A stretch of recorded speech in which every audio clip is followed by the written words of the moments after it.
इतना ही नहीं, डीएपी आज दुनिया में बाजार 5,000 पहुंच चुका है, लेकिन मेरे देश के किसानों को दिक्कत ना हो इसलिए 1,350 रुपए में आज भी डीएपी देने का काम हम कर रहे हैं। मेरे प्यारे देशवासियों, एक समय था जब मैं आत्मनिर्भरता की बात कर रहा था तो कुछ लोग एयर कंडीशन चैम्बर में बैठ करके सोचने वाले लोग हमें बता रहे थे ग्लोबलाइजेशन का क्या होगा। लेकिन दुनिया देख रही है कि पिछले एक दशक में ऐसा लग रहा है कि दुनिया ने ग्लोबलाइजेशन बोलना ही बंद कर दिया है।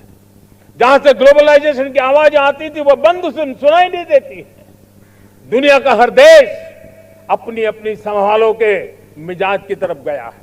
लेकिन दुर्भाग्य से इस संकट के कालखंड में कुछ लोगों ने अपना रुतबा दिखाने के लिए संसाधनों को वेपनाइज करने का खेल खेला है।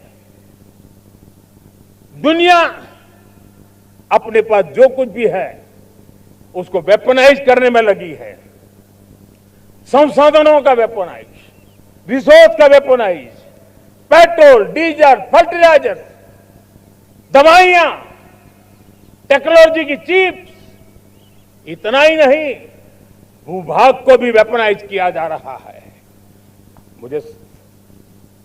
और ऐसे समय अगर हम आत्मनिर्भरता मंत्र को लेकर 10 साल सही दिशा में न चले होते तो हम कल्पना कर सकते हैं कि ऐसी चुनौतियों का मजबूती से मुकाबला कैसे करते। और हमारी तैयारियां निरंतर बढ़ती जा रही है। मेरे प्यारे देशवासियों, दूसरी तरफ आज भारत का प्रोफाइल पूरी तरफ बढ़ रहा है। आज भारत दुनिया के लिए एक स्वीकृत और सम्मानीय देश के रूप में बन रहा है। भारत के पास स्थिर पॉलिटिकल मैंडेट है, स्थिर सरकार है, भारत का वाइब्रेंट लोकतंत्र है, भारत का मजबूत न्याय तंत्र है और हम सबको दिशा देने वाला भारत का संविधान है। और अब दुनिया हमारे इन सामर्थ्य को पहचानने लगी है। और इसलिए 2014 के बाद दुनिया करीब करीब 40 देशों के साथ हमारा एफटीए एग्रीमेंट हो रहा है। अब देखिए कितना बड़ा अवसर आया है। लेकिन ये जो ट्रेड एग्रीमेंट्स हुए हैं ये एक बहुत बड़ा अवसर है। और इसलिए खास करके मैं मेरे एमएसएमईज को कहना चाहूंगा कि हमें इस मौके को छोड़ना नहीं है। दुनिया में हमें पहुंचना है। भारत के उत्पाद की हर चीज विश्व के बाजार में पहुंचे। और चाहे हमारा टेक्सटाइल हो, हमारी मशीनरी हो, हमने दवाइयां हो, हमने मौका छोड़ना नहीं है। लेकिन वैश्विक जो पैरामीटर्स हैं उस पैरामीटर को हमें पार करना होगा। हमें दुनिया से जो मिलता है उसे अच्छा देना पड़ेगा, दुनिया में जो मिलता है उसे सस्ता देना पड़ेगा।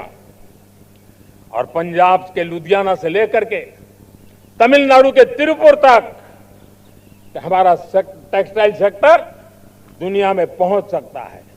इतना ही नहीं, केरलम से लेकर के गुजरात और तमिलनाडु से लेकर के बंगाल, ये हमारा समुद्री तट, हमारे मछुआरे भाई बहन आज इस एफटीए के कारण हमारे श्रिप यानी झींगा उसके एक्सपोर्ट की बहुत संभावना बनी है। हमारे सी फूड की दुनिया में पहुंच बनने की संभावना पड़ी हुई है। और इसलिए मैं चाहूंगा कि हम इस परिस्थिति का फायदा उठाते हुए, हम आगे चलते हुए हम इन कामों को पार करने के लिए प्रयास करें। मेरे प्यारे देशवासियों,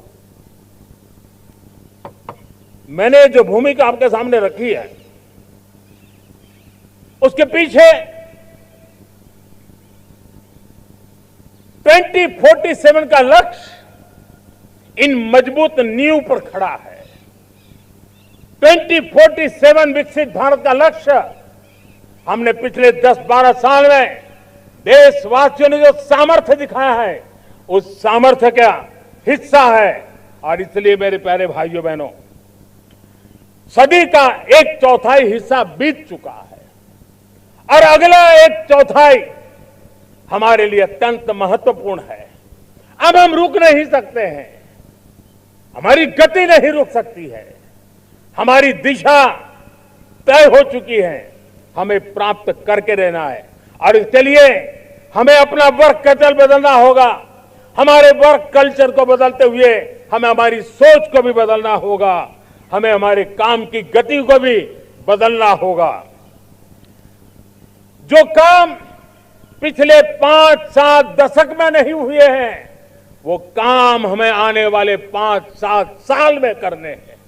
और मेरा भरोसा है मेरे देश की युवा शक्ति पर, मेरे देश के नौजवानों पर, मेरे देश की माताओं को बहनों पर, मेरे देश के किसानों पर, मेरे देश के मजदूरों पर कि हम इस सपने को साकार कर सकते हैं। और इसलिए हमें रिफॉर्म की